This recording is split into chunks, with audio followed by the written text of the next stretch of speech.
In the name of Allah, the Beneficent, the most merciful, I bear witness that there is no God but Allah, who appeared to us in the person of Master Farah Muhammad. If I could live 100,000 years, brothers and sisters, that would not be sufficient time to thank that one who came in the person of Master Farah Muhammad for raising a man just like you and I, a man who goes to the restroom just like you and I. And you saying, well, what you talking about the restroom? We spooky, y'all. And I'm trying to make it as plain as I can, because you know us. Even back then when Jesus was walking on the water, they was arguing in the boat, trying to tell him, well, wait a minute, let me see if that really him. Say something. We get scared when people start to do great things that look like us, just so we can delay our time from having to put that work in. But I can never be grateful for him for raising a man, a Georgia-born black man, who has done the work that is the equivalent of no one.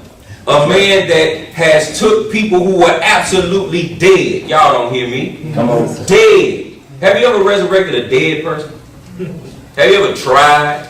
You know what that entails, to bring a person from death to life? But this man did it in the midst of the entire world. Contrary to what you and I believe, the whole world knew slavery was going on. They just act like they didn't. But they knew.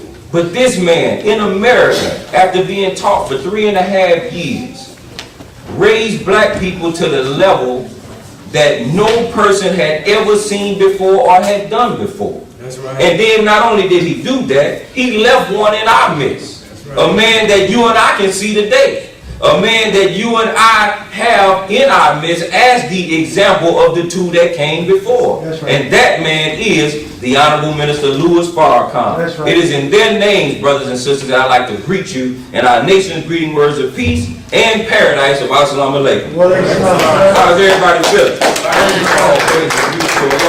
I'm doing absolutely phenomenal. Anytime we are above ground, brothers and sisters, we don't have no problem.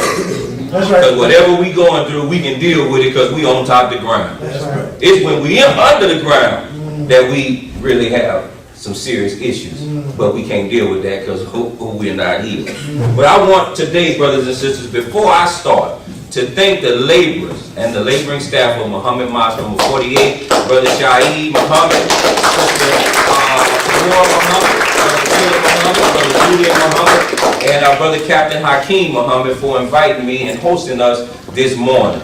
I also want to thank you, brothers and sisters, for forsaking your bed after all that nice rain. You know, black people in the rain, all we need is any excuse not to do anything. So we'll not come somewhere after it rained just because it rained. So I want to thank you for coming to Muhammad Mosque number 48 to hear what we had to say today. So please give yourself a round of applause. Because I don't take this lightly as I stand before you and share with you some words from the Honorable Elijah Muhammad. Brothers and sisters, my title for today is The Price of Redemption. A glimpse into the heart and mind of Farrakhan.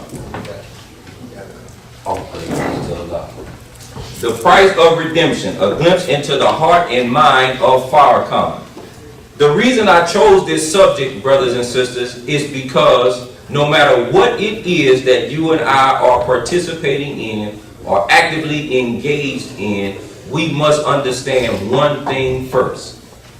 And that is that Allah created everything with an aim and a purpose. I'm going to say it again.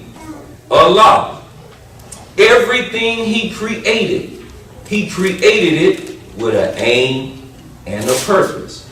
You and I can look into the scripture and get a real quick example when it says, birds have nests, foxes have holes, but the Son of Man has no place to lay his head.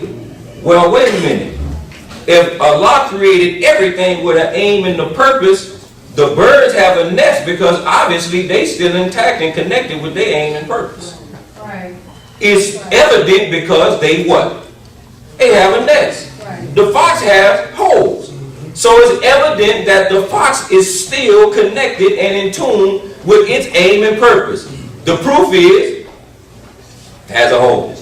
But the Son of Man, man, male and female, you and I have no place to lay our heads. That is a clear sign that we have been disconnected from our aim and purpose in which God intended for us to be. It's extremely easy in this world that we live in to get sidetracked, confused, distracted, whenever it comes to the Word of God. The scripture says that Satan is going to deceive South Dallas, No, sir. Oak Cliff, No, sir. Pleasant Grove. No, sir. You sure? It says Satan would deceive who? The whole world. The whole world. Well, aren't we in the world? Yes, sir. So how do you and I know that we have not, in fact, been deceived? If we have been deceived, by what method will we overcome the deception? If we have been deceived, what does that do to our mind that God gave us that was created to think right? If we have been deceived, why did God allow it?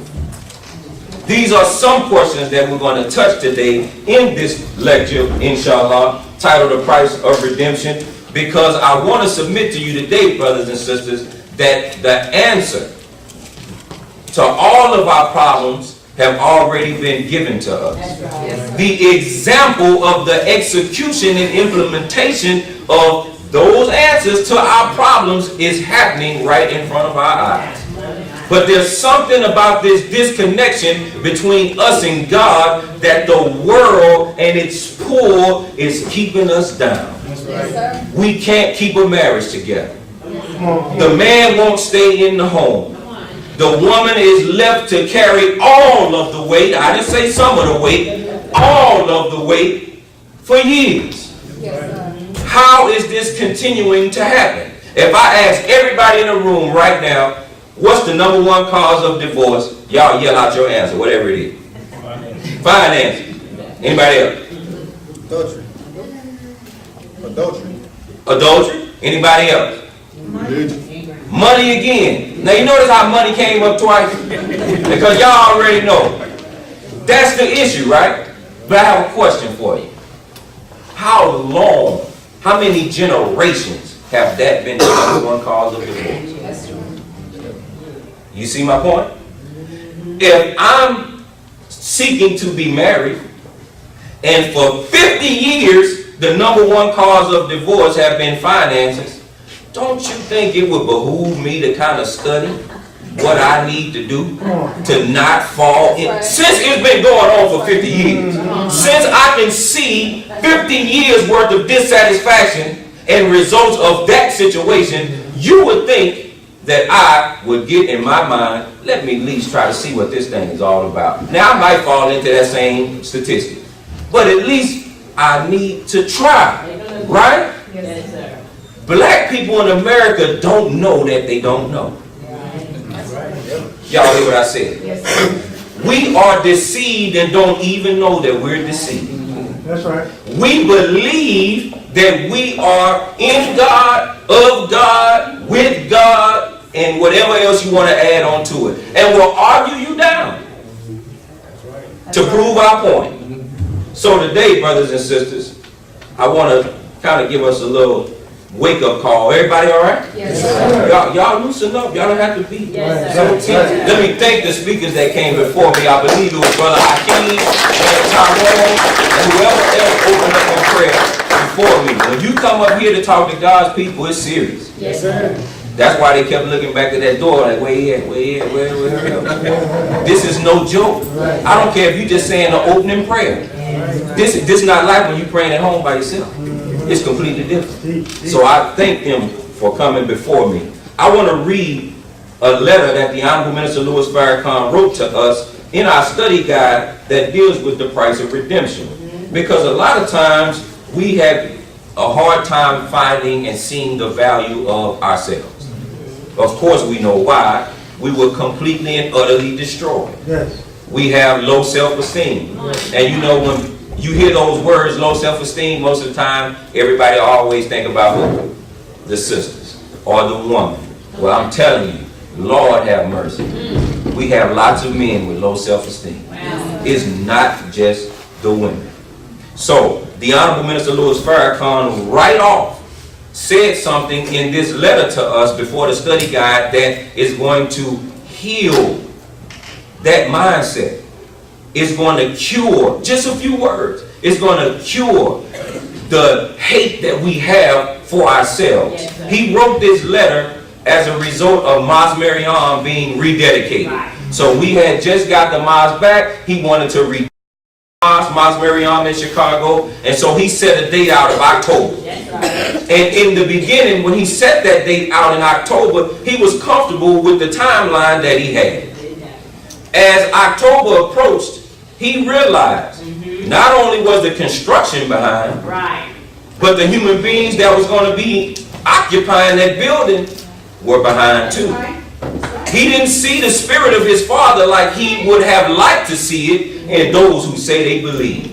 He saw some activity that Allah allowed him to see that caused him to push back Yes, sir. the October date to February. Yes, sir. So he added months onto it. And I want to share with you what he said. Yes, sir. Beautiful. What must we do to be in a state of readiness for this historic occasion spoken and written of by prophets? Firstly, I made a call to all who believe in and were touched by the Honorable Elijah Muhammad to come. I want to stop right there. He said he called all who believe in and all who were what? Touched. Yes. That means everybody. Yes, sir. Okay? Yes. Why?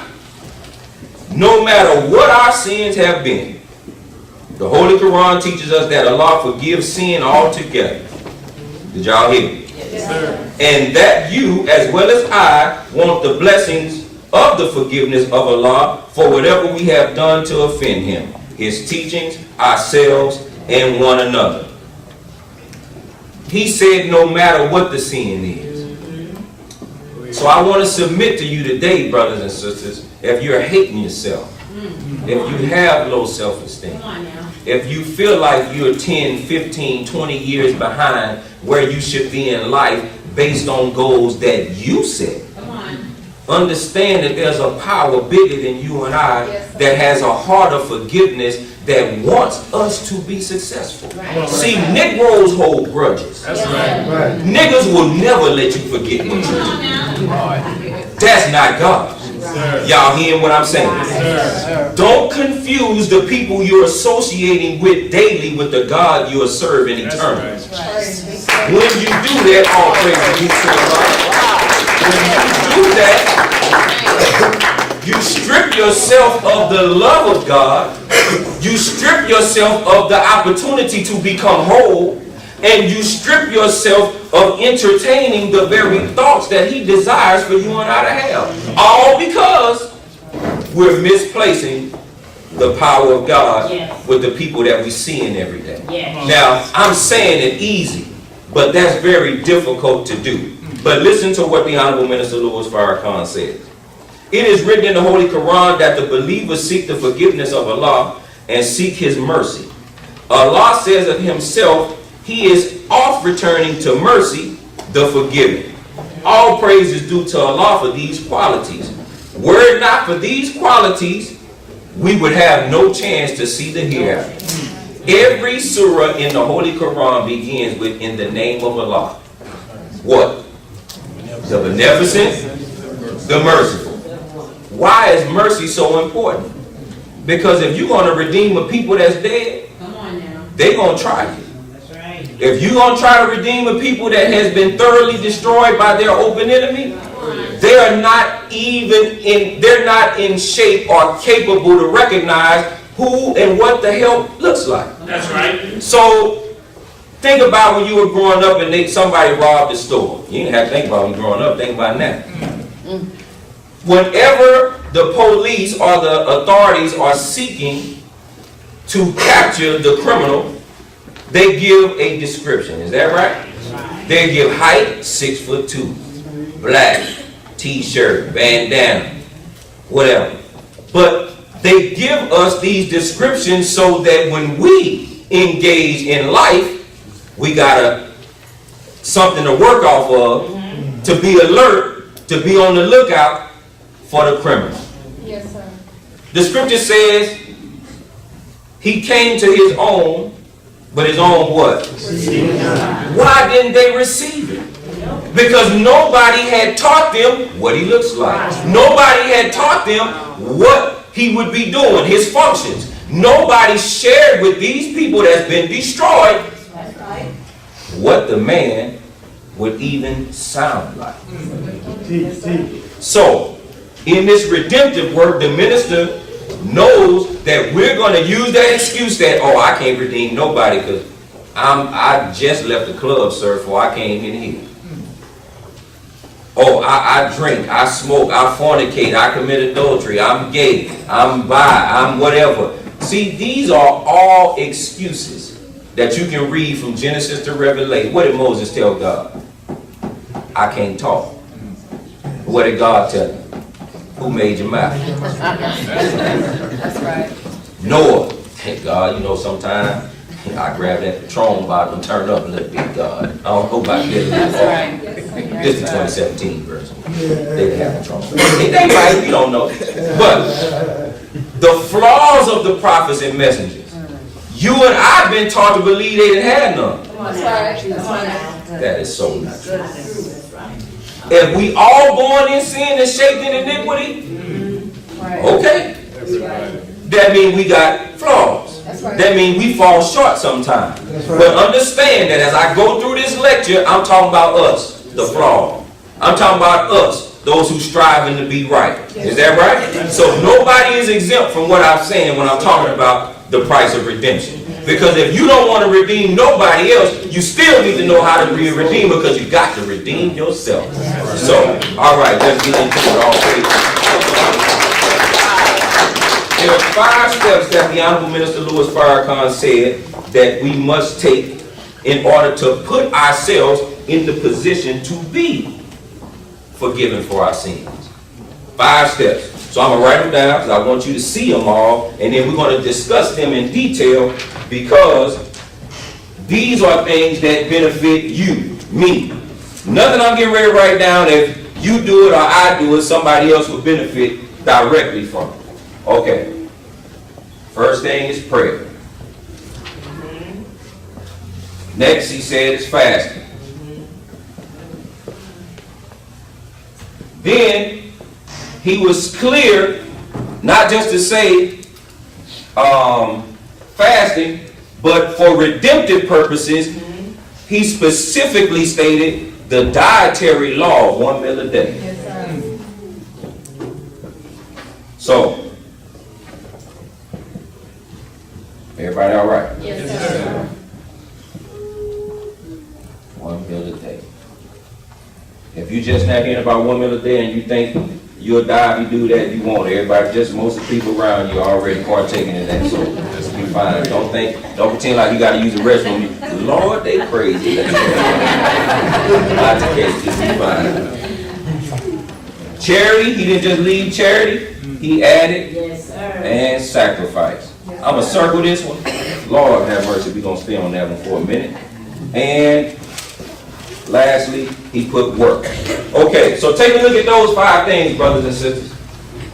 If you did all those things right now, there's only one of them probably that somebody will clearly see. I mean, the physical evidence, because that'd be the work that you're doing. But nobody knows if you prayed this morning. Nobody knows if you're fasting right now. Nobody knows if you're following the dietary law of 1 meal a day right now. Nobody, and don't think, well, yeah, they do because I'm thin. That means absolutely nothing. That's right. Say that one more time. That's right. Yeah, they do, brother. Look, because I'm, please. I've seen people weigh properly and eat 2-3 times a day. So, understand that when you're striving to be a redeemer, Yes, sir. obedience is not optional. That's right. Okay? And disobedience will affect proportionally. your efforts to be a redeemer and my efforts to be a redeemer. That's right. Charity and sacrifice, and then work. Prayer, brothers and sisters, is like communication. If you met LeBron James, you know, some sports brothers who like sports, and he texted you or he tweeted you, you would put it all over social media to show everybody that, ooh, LeBron James, look. Whoa, I got his number. I'll be calling Brum Brum. Or whoever it is you like, whatever entertainer that you like. It's amazing that from the beginning of time, we've had God's phone number and we'll never post about that. That goes his phone number right there.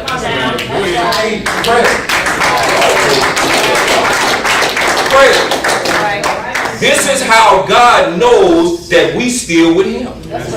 See, if you notice when you go through things, when we go through things, one of the first things to drop off is prayer. It's like a relationship. You cannot have a relationship without proper communication. Not just communication. Whenever somebody tell you just communication and they leave that out there, don't let them do you like that, because they're messing you up. It has to be proper communication. See, because I can text my wife all day and she never hear my voice. That is not proper communication. Y'all with me? Yes, sir. I'm serious to say, and the phone just buzzes for 8 minutes because I done text 3 chapters. That is not proper communication. I probably need to be sitting down looking at her when I got to say whatever that is. Yes, sir. Right? Yes, sir. I get an attitude, so now because I got an attitude, I don't want to talk to nobody. That is not proper communication. Y'all with me? It's a little too quiet in here. Y'all scared me. Boy. Proper communication, let me tell you what it does. It reaffirms our desire with God, number one. And then it creates a level of patience that none of that other stuff up there on that board can do. Because we communicate with God, he blesses us with big patience. And in the patience, whenever we're going out striving to do what he asked us to do, not Negro business, what he asked us to do, we can take plenty. That's right. Right? But when you're not praying, you literally go to work on 9.9. So you don't even make it to work. Soon as somebody cuts you off, there you go. You mother so blah, blah, blah, blah, blah. Wait. Christian so-and-so, Muslim so-and-so. Where did the discipline go? How did it leave that fast? That's right. Because we have not been communicating with the Father. When you communicate with him, he relieves you the irritations of it. That's right. He brings peace into the spirit of your mind and soul. The reward from prayer is you and I get vision. This is how Noah was able to build that ark for 150 years and they walking right by him. This man lost his mind. It ain't rained here in 150 years. This is sand. Why you building this boat on sand? Now you imagine that. You have to hear that all the time. You sweating, you tired, you doing what God told you to do, but everybody's looking at you. They talking about you, making mockery, doing stupid things to you. Now we human now. I promise you no one wanted to bust somebody upside the head with that hammer. It don't say that, but I'm telling you, if he was a man, that thought crossed his mind several times. How was he able? You don't read in chapter 8, verse 9, and Noah pulled it back and wrenched it back and knocked off so-and-so. You don't read that. How did that happen? He stayed in communication with the Father daily. And even when it got rough, it's not a certain time now. Y'all know that, right? Yes, right. You can pray all day. As Muslims, we taught to pray 5 times a day, but my God, if you double that to 10 or 15 or 20, then you see how Job had that much patience. Job was a praying brother. Oh my God, you study the history of Job. Job prayed all the time. So it's no coincidence that when God took everything from him, he wasn't even bothered. You know why? Because he had just finished talking to him before they took the stuff. He was talking to him while they were taking the stuff. And he was talking to him when God gave him the stuff back. Please understand the power of prayer, brothers and sisters. We cannot not pray. That's not an option. And if you ever wake up and you too overwhelmed to pray, just know that you are an agent of the devil. I didn't study. At that moment, when you know you're in need of God and I'm in need of God, and we cannot dig deep enough to stop what we're doing and call on the person that we already know saved our lives over and over and over again, it's because Satan has taken over.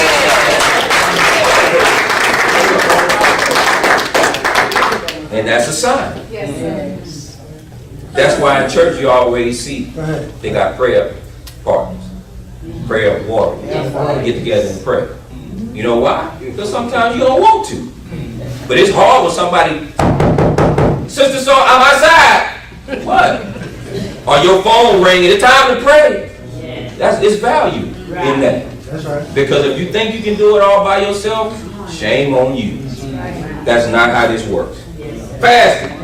Fasting helps us to strengthen our discipline and overcome the impediments that interfere with proper self-development.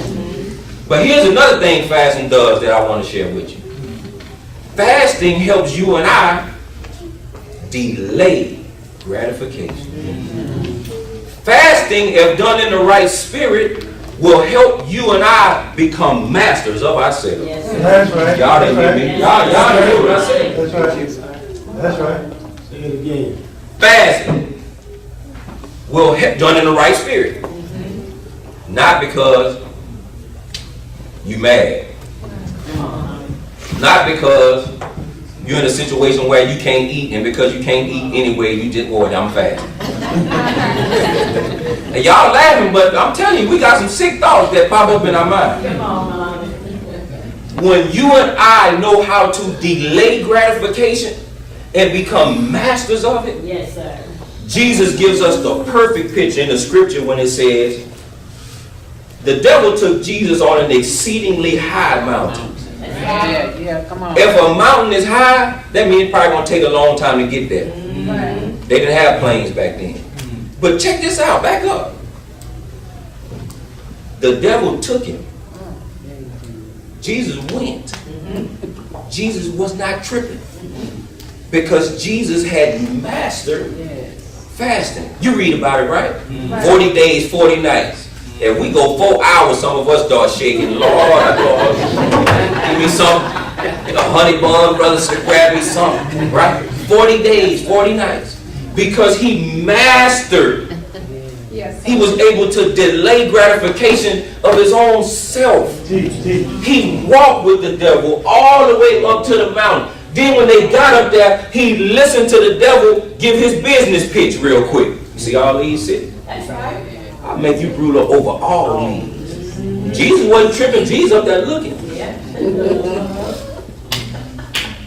Then when he finished, he said, Come on. what? Get thee behind me, Satan. Right. He's going to wait on his father. How does he even know that his father got something waiting for him? Yes. He was communicating with him. When we learn to delay gratification in today's instant society, Right. that's why our children are as difficult to deal with as they are today. They was going to already be difficult to deal with without technology, okay? But it's increased because all of the things that at one time you would deny them, they have the access to it even if you deny it. Y'all hear me? That's right. Especially if they go to the public school. That's right. Yes, sir. But when we learn to delay gratification first of our own desires, it helps us become a master because we already know we're going to be tried. That's right. That's right. And nobody knows you and I better than you and I. So you know your weaknesses already. Whatever they are, you know them. So why not fast and ask Allah to discipline you, because you got to eat now and you have to drink to stay alive. Right. But if you can strengthen your mind and discipline yourself to deny the things that God wants you to have, Come on now. how easy will it be to deny the things that he does not want for you and I to have? So fasting, brothers and sisters, all praise be to the Lord. Fasting is an important part of what we look at. Now remember, we talk about becoming redeemers. Yes, sir. Now this is what we got to do to get the sins up off of us, and I'm going to explain why this is the formula to do that in a second. The dietary law of 1 meal a day. You're still delaying gratification, but the dietary law is bigger than that. See, fasting is not just food, brothers and sisters. Some of us need to fast from television. I'm going to say that again. Some of us need to fast from television. We can't build our empire because we too busy watching Empire. We wondering how come we have no power whatsoever, but we know everything by Ghost and Tommy and they dope moves. Right? Y'all power people, y'all know what I'm talking about. Y'all can't wait till June. When it come back out, y'all say nothing, you gonna tell us. We waiting for those things. We walking around the world in the city, just no confidence at all. We just like dust. We just move everywhere. We're not even secure in our own self. Probably because we're always watching Insecure.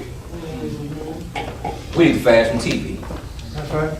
We need to fast from music.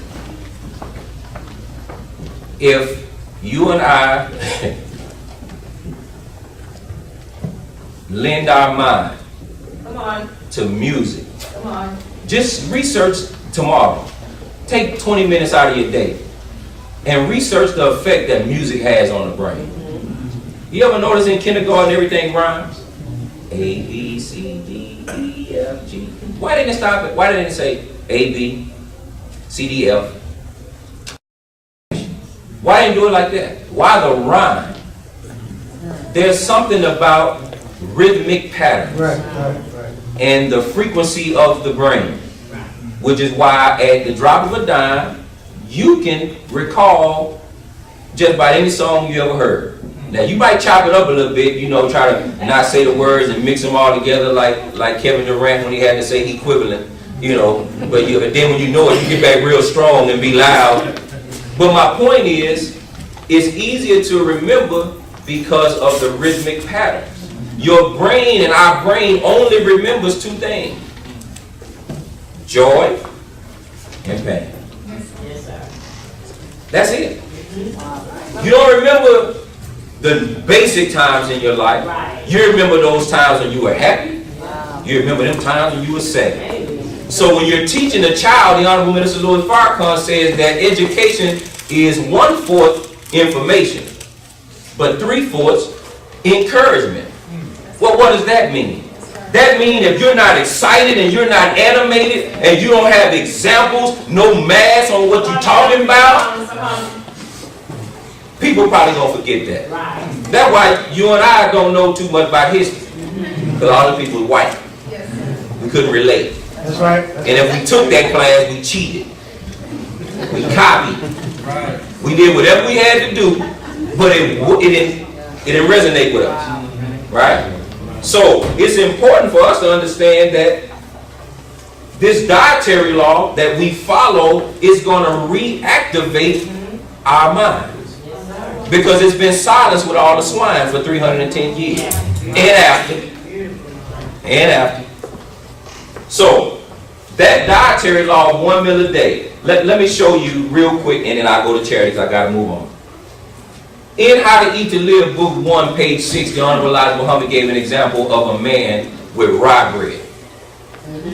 And he said, if you are a secretary, you cannot eat rye bread.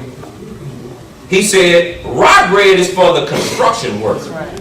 Y'all hear me? Yes, sir. What is the difference between a secretary and a construction worker? Well, a secretary has sedimentary type duties, meaning I'm sitting. This is as far as I go. I'm reaching. I may turn. There's not a lot of movement. There's not a lot of activity. I'm real stationary for the most part. Right? Now I'm using my mind, but my body is stationary. But the construction worker, everything is All your muscles, your movement, you sweating, you tired. It's hard labor. Right, right. What is Elijah Muhammad trying to tell us? Man cannot live by what? If the secretary cannot eat rye bread and only the construction worker can eat rye bread, what the Honorable Elijah Muhammad is trying to tell you and I is that what we are able to digest depends on our level of work. Right. I'm going to say that again. Listen to what Elijah Muhammad is saying. Yes, sir. Your and my level of work will determine what we can digest. Now that's physically. Yes, sir. Let's take that spiritually. Come on. When you see and hear the Honorable Minister Louis Farrakhan teaching, do you not realize that every one of us in this room gonna hear something different? Because if I'm a secretary, when he talk, I ain't hearing everything he's saying. Because he might be talking about robbery. And I'm a secretary. So he missing me. That's Come on, my. sir. Then when he get to something lighter, you know, that I can digest, teach all, brother minister, that's right, that's right. It all depends on our level of activity. So if you're in the church and all you do is go to the church on the days that the church is open, and you sing and you clap and you shout, and then you get right back in your car and then go right back home and continue that same cycle of activity, it's hard for you to digest what God wants you to have. Same thing in the mosque. Right. You listening to the minister, every time he teach, you listen, but you not doing the work. You're hearing what he's saying, but you're not hearing everything he's saying because you can't digest it because you're not working. So take that physical and look at it on the spiritual realm and let us understand that no matter what is happening in our lives, we gotta be found working. And I'm gonna tell you what kind of work. Charity. Listen to the Honorable Minister Louis Farrakhan's definition of charity. Charity is a principle of action which is necessary for the spiritual advancement of man. The reason why that charity is necessary is because Negroes don't like to part with nothing. That's where the crab in the barrel whole thing come from. You see somebody getting up, now that person that's going up not bothering you. You down here, matter of fact. You shouldn't even know what they doing because you supposed to be busy focusing on what you doing right here. But instead, you working what you doing and trying to look. So if somebody else moving up there, you can snatch them back down until you get up there or I get up there. That's sad, brothers and sisters. The minister says that the reason charity is important because that's how we rid ourselves of our niggardliness desires. That's right. That's right. So if we know that what we have is because of God, shame on us if we won't share the name of God. Praise be to the Lord. Check this out now. Here's the kicker about charity. Because you know sometimes we'll say, well, what's the difference between charity and sacrifice? I sacrifice all the time. Look what the minister said charity is. He said charity is what you feel comfortable with parting with. Meaning if in your pocket you got $40 and we pass that bucket at the end of this meeting and you got a 20, a 5, another 5, and 5 more. And when they pass that bucket, you reach in your pocket and you lean over like this here so you can get this money and you pull out that nice crisp $1 bill. Yes, sir. That's charity. Y'all hear me? Okay. Now here's sacrifice. If you got that same $40, 20, 10, and 5. You look in your pocket. No, I take that back. You don't look in your pocket. You just reach in there and you put it in the bucket. That's a sacrifice. Yes. What makes that a sacrifice? Because that's all you had. And now, whatever you were going to do with that 40, when you saying prayer, you're going to be thinking, ooh, what I'm getting ready to do. You ain't hearing nothing with the prayer. That's sacrifice. Okay? So, make sure that we understand whenever you surrendering something that's for a greater value, that's sacrifice. Only part with what you feel comfortable with, you know, like, let me $5, all right? cool, because you got 100. But if that same person asked you for $5 and all you had was $5, then see, that's a sacrifice. Because you're going to have to part with something that's bigger than when you have 100. That 5 is like 100 at that time. Okay, so charity is important. Now work, brothers and sisters. Listen to his definition for work. The exertion of energy on an object that is not moving on its own, resulting in the movement of that object. No matter how much force is applied, if the results is not motion, then there has been no work. Okay, I want to go to the Bible real quick. 2 verses. Everybody all right? Raise your hand if right now you believe you are doing the work of God. Raise high. No right hand. Okay? Everybody that raised their hand, all praises be to Allah. Because in all, if you raise your hand, at least you're doing something. If you didn't raise your hand, listen to these verses. Job chapter 1, verse 6 and 7. Now there was a day when the sons of God came to present themselves before the Lord, and Satan came also among them.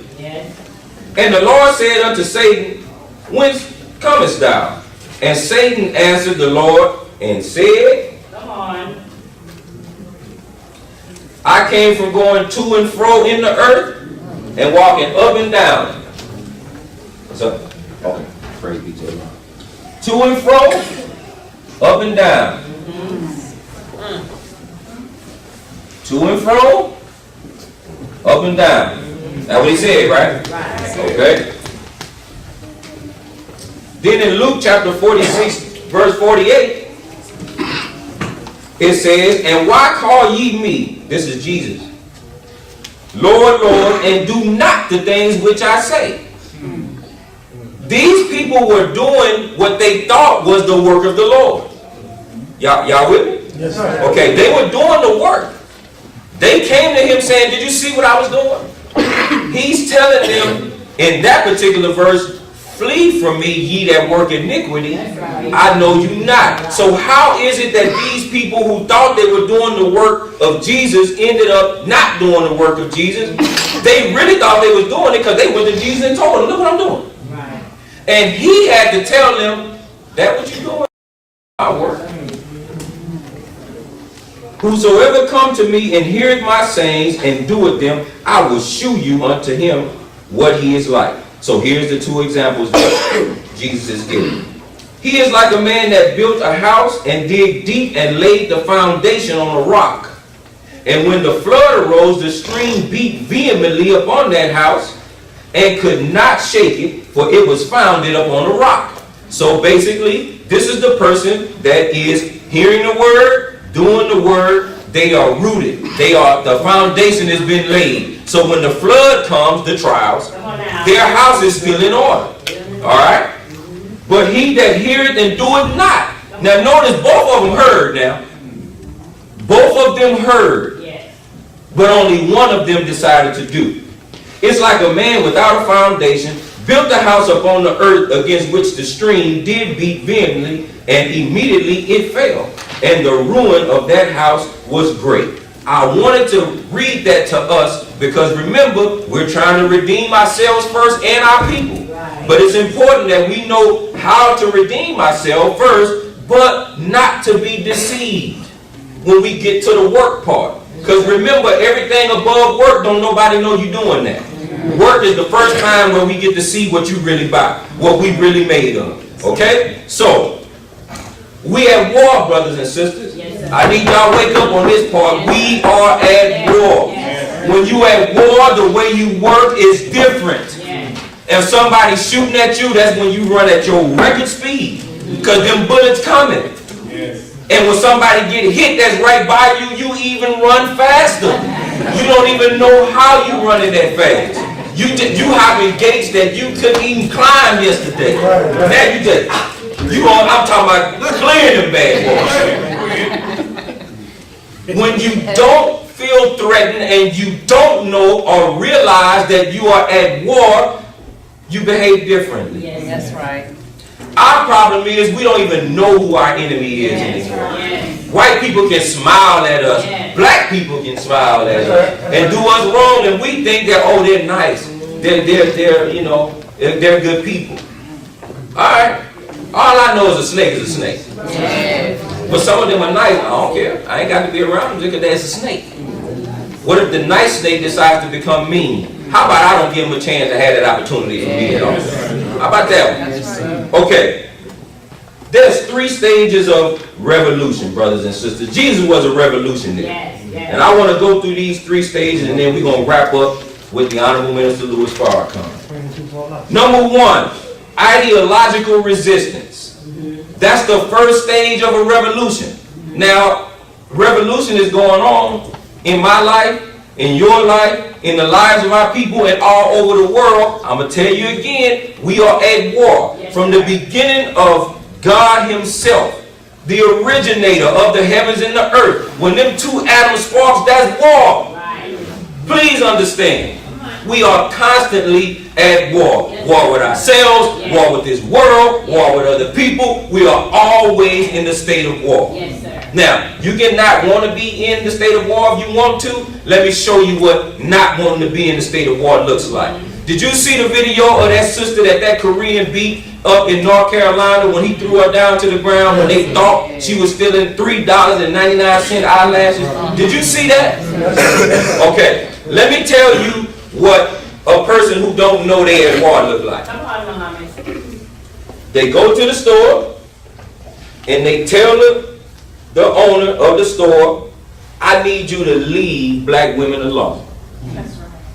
That's a man that don't know he at war. Yes, sir. Now I'm going to tell you what a man who knows he's at war looks like.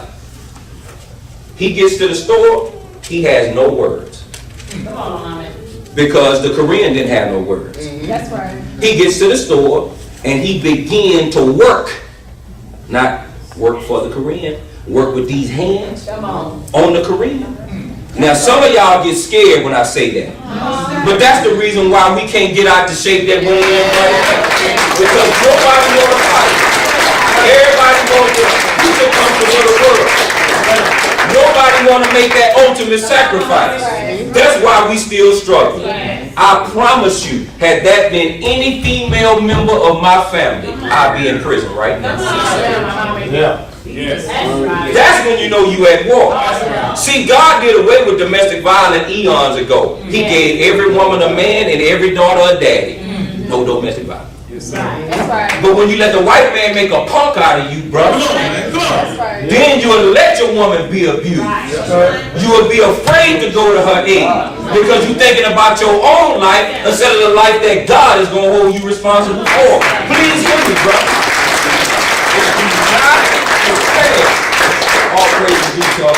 If we are not prepared to die, then we need to get the hell out the way. God of Elijah Muhammad told the sisters and fathers of America, you might as well get a shotgun and shoot yourself if you got a man that's not willing to give his life.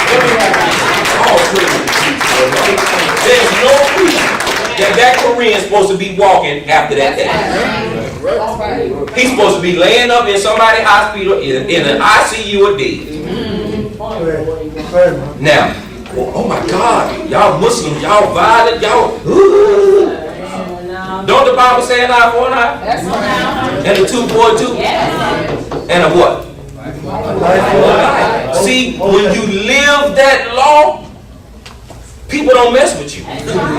You see how Trump being real nice with North Korea right about now? Because all you see on the TV.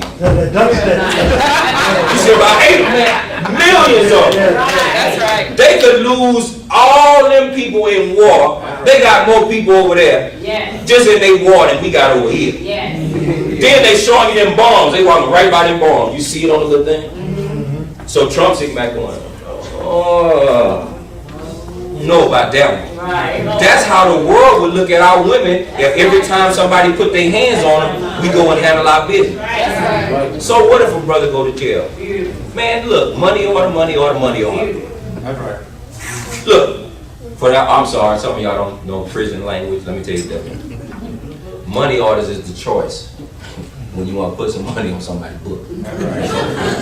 Some people like, money on the guy. So I'm saying we come together and take care of that person. That's right. But hear me, please, brothers and sisters, mainly brothers. If we are not preparing ourselves for that moment right now, Yes, sir. we won't respond properly. The 3 stages of revolution, the first one is ideological resistance, meaning that the first thing you do is get their ideas out your head and put the ideas of God in your head. That's right. Okay? The second one is civil disobedience. All right, I need my PowerPoint now. Can you get it? Civil disobedience. See, the Honorable Elijah Muhammad, after Master Farad Muhammad taught him, civil disobedience is when you put your money where your mouth is. Meaning you take your money out the white man's world and you put it in your own world. That's right. So what you're looking at right here is the Honorable Elijah Muhammad. Everybody in that picture black, by the way. I know they told you we couldn't control ships and all that. They lied.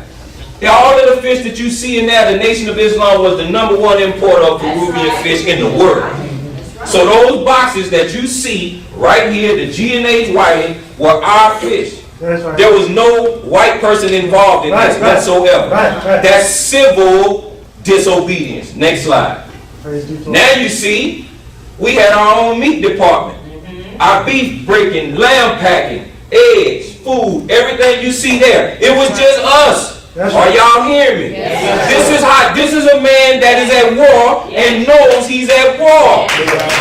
This is a man who understands that they're going to poison the food, but he got to eat. His people got to eat. So he's not going to just be talking about, ooh, did you see Monsanto and all? No, he didn't see Monsanto because Monsanto don't feed him. Right. That's right. He ignored the white man. That's what we got to do. Right. Male and female. On our own level, we got to ignore this man. Go ahead. And everything, that's coming. Yes, That's right. I'm with that too, though, brother. He said, kill him. Don't you scare people, brother. All right. So, eggs, right? Look at that. Y'all, that's us. Yes, sir. All us. Next slide. Bakeries, coffee shop. Y'all know what that is. That needs no introduction. Supermarket. So, this is the grocery stores here. This is for real. Yes, sir. This is when you know you at war. yes, sir. When you know Monsanto is real, this is the proper response. When you know the CDC is real, this is the proper response. All praise be to God. Next slide. So you got bakeries. Look at this. Clothing factories. Them all us. Only thing you see white is garbage. All them us. Then you have the Capitol cleaners. So not only do we have our own clothing factory, but when they get dirty, we got our own cleaners that we taking them to. Civil disobedience. This is what it looks like when you know you at war. Okay, next slide. Now we have, what did that say? That say Wells Fargo? Bank of America. Nation. Chase. No, Regions Bank. Nation. That say the nation's bank. When you know you at war, you don't allow your enemy to do nothing for you. Who goes to war with a man that controls the ammunition? Come on, brothers and sisters. So you gonna tell me I throw that AK? Then I run out and put a timeout, white man. Can you tell me it's more bullets for what? To shoot at you? Hold on, white man, I gotta check into the hospital. Whose hospital? Your hospital. For what? So you can heal me. So I can heal you to do what? So you can go back and shoot at me. Don't do it yet. Yes, sir. You see how stupid that sounds? Yes. But that's how we look That's it. to the world. yes, sir. Because we know that look, we married, we know we're going to produce babies. Right. Right? That's right. So where's our hospital? Come on now. We know we're going to get sick. Because coming out of the way we used to eat to the way we are taught to eat now, Right. that's not an easy transition for everybody. Right. Some of our people going to be affected by what Monsanto was because now they're coming into a new reality. So when they get sick, we got to be able to take care of our own people. That's right. All right, next slide. So you got banks. Next one. Y'all see that? Executive jet. Come on. Rappers didn't have jets then. Elijah did though. That's right. Praise Hold on. He didn't lease. No, sir. He didn't lease. They raised that money in 90 days. Come on. He paid cash for the jet.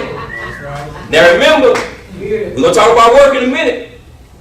Did he buy that jet so he can shoot a rap video?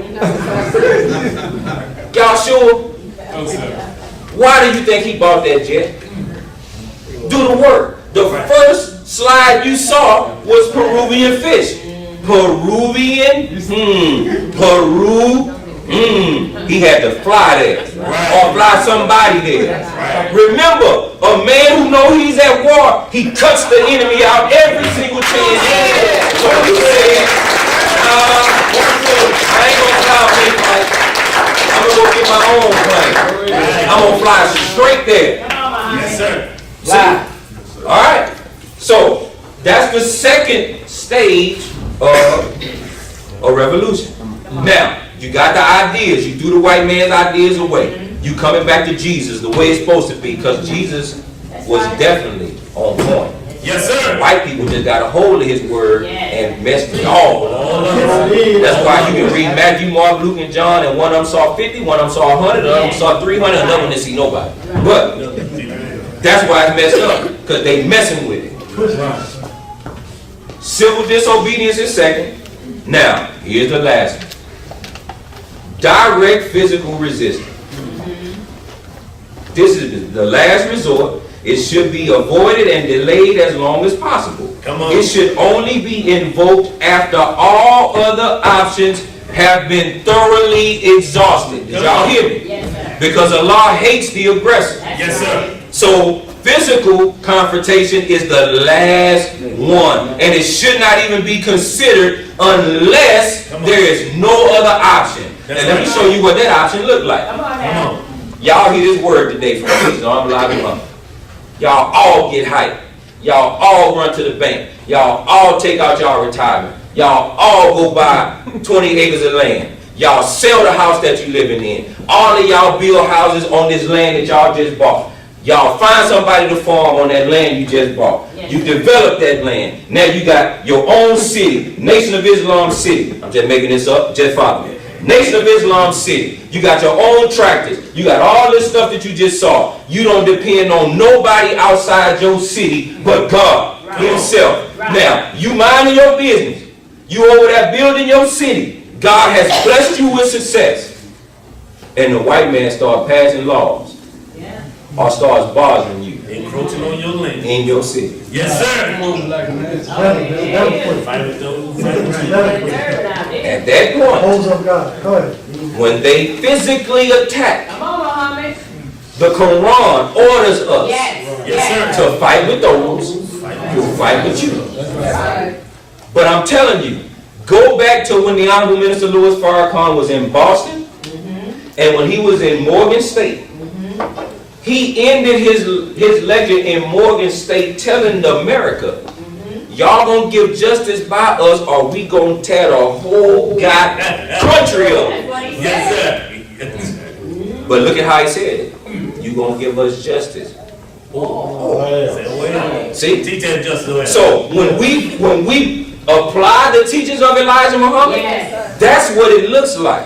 Yes, sir. It don't look like you over there, I'm over here, I'm over there. Right. See, our enemy know we don't understand we at war. Right. When your children go to this school, my children go to that school, their children go, a few of them here at the mosque, they know that we don't understand we at war. Yes, sir. We are disqualified to redeem. Yes. Come on. Remember going right back here? Yes, sir. Delaying gratification. Come on. It's easy to send them to the public school. Why? I ain't got to pay. That's always number one. I ain't got to pay. But you do pay, all right. Come on. Let me tell you how you pay. That's right. They have babies. Yes, sir. They do drugs. They get tattoos without you knowing. They become lesbians. They don't want to gravitate toward the teachings. They cannot fight the... Listen, how do 40, 50-year-old grown men and women have a hard time with their sexual desires, and you think you're going to send your 18, 17, 16, 18-year-old son who's seeing booty all 8 hours out the day, and then you say, son, just no fornication. Right. Don't fornicate. Right. Then after you say that, you send him to the school, and all he see is behind. for 8 hours a day. And it's exposed. Now you 40, 50 having problems. Come on. Wow. At your job. With your grown self. But your child though. What are you doing? The same thing you do. You do it. That's the same thing you do. You got boyfriends coming to the house. You think, well, I don't bring no man to my house around my children, them, nah. Man, they know what you doing. Yes, sir. Shame on you if you don't think they know what you're doing. Don't They know what we doing. Yes. Okay. Once we know we at war, brothers and sisters, we have to start working. And now I'm at the end. To redeem, the minister says, is to gain access to something that was once in your possession. To buy back. Now, y'all know how they had the coupons that say, this is redeemable for 50% Yes, sir. off, whatever. Okay. How do you know where to go to get the 50% off? What do you see? The store. Then they tell you it's limited supply. Because you know us, if they say one, what we do? They bring 8 people with us, man, get by this. But the point is, they got descriptions on there for you to understand where to go, what to do, how much you can do, so that it's all readily available for us. That's how specific we got to be when we redeem. Here's Minister Farrakhan, and then we taking it home now. Listen to what the minister said in 1988. What is the price of redemption of a people who belong to God but have been captive in the hands of strangers, who have gone astray from the path of God and are living a life contrary to God and contrary to the nature of themselves? Lord have mercy. That's the question that he's posing. Then I want to make it real clear, because we have to be specific if we at war. These are the things that the white man has done, or our open enemy has done, to deceive us. Now these are not all now, because if I wrote everything he did, we wouldn't have, y'all be here till next week. Yes, sir. Everybody all right? Yes, sir. Oh, Ocean Lane. Yes, sir. Right. We don't have no dry erase board big enough for that, brother. Yes, sir. Okay. Those are the only ones I want to focus on today. So we got God, we got religion, we got culture, names, language. He made us dependent, and then education. So, if we're going to be redeemers, and we know the formula to start that, what does our work have to look like? I showed us an example of what it looks like when you know you're at war. Come on. Your and my job for the day is to look at our individual lives and to see how our lives match up with the example that we've been given. Everybody here? Yes, sir. You can say, my finances, I cannot afford to send my child to a private school or to a religious school so that she could be in an environment, or he can be in an environment that's good for him or her. That's fine, brothers and sisters. All things are real. But if you can't afford it right now, and you and I can't afford it 5 years from now, that's when it's a problem. Yes, sir. See, because when you at war, you first understand what you need to do. Remember, everything God created, He created with an aim and a purpose. Right. So what is your aim for your life? Right. What is your and my aim and purpose for my life and my children's life? Right? Think about it. If you want to produce a Christian child, you need to put them in a Christian environment. Right. If you want to produce a Muslim child, you and I need to put them in a Muslim environment. That's right. Is that right? Yes. If we understand that the world is sick, and you got 11-year-olds having sex on Instagram and sharing it around the school, Yes, sir. why would you put your child in that environment when you already know that that's war, that's enemy territory? They can't handle that, right? Okay, so let's keep it in perspective. So now, in slavery, is this not what they did to destroy us? Yes, sir. They took away our God. Yes, sir. That's right. They took away our God and beat us so bad we thought that the white Jesus that they put up there Right. was God. Yes, sir. Teach. That's what we believe. Then they told us that the religion that they practiced, the people that put us in slavery, what was their religion? Come on, don't be scared. What was their religion? Christianity. What did they have when they came to steal us? Cross. So, you killing me, you killing my parents, Right. you telling me I can't read, you feeding me this slop, you took away my rights, you gave me your name, Right? but you killing me. Come on. Don't Elijah Muhammad said, if a man won't treat you right, he won't teach you right. But right now, the majority of our children is in their school. That's right. Right now, the majority of us work on their job. Yes, sir. Right now, the majority of us eat from their phone. Yes, sir. Right now, the majority of us depend solely on them. That's right. Right now. That's right. Okay. Master Fard Muhammad came, he taught Elijah Muhammad, and that's what happened. Yes, sir. Y'all got it? I got to do the fast version. I can't do the long. That's the result after he came. Now let's talk about Louis Farrakhan Come on, man. and his price of redemption. Come on. Because it's because of that man that y'all sitting in these seats. It's because of that man's sacrifice. You have an opportunity right now to share the teachings of Elijah Muhammad. That's right. That's right. So let me just tell you how this all went down. No white people. All of that, what you saw on that board, on that PowerPoint, next slide. See, there it is right there. Look at that. Muslim weekly income top 750. That's thousand. It just cut off. They was getting it. He had an $80 million empire. Next slide. Oh, y'all see that? That's billions. See that? Next slide. That's the mosque. And look at this. Southside welcomes $2 million what? Somebody got working there. $2 million is going to be a whole bunch of people working in there. Believe that. So Elijah Muhammad had the whole block Cottage Grove all the way down. Because he knew he was at war. He believed. Yeah. So his work says, it's hard to tell this person right here, man, you ain't no believer. What? If anything, he don't have to say a word. Other people telling you, nah, that's a soldier right there. See, look.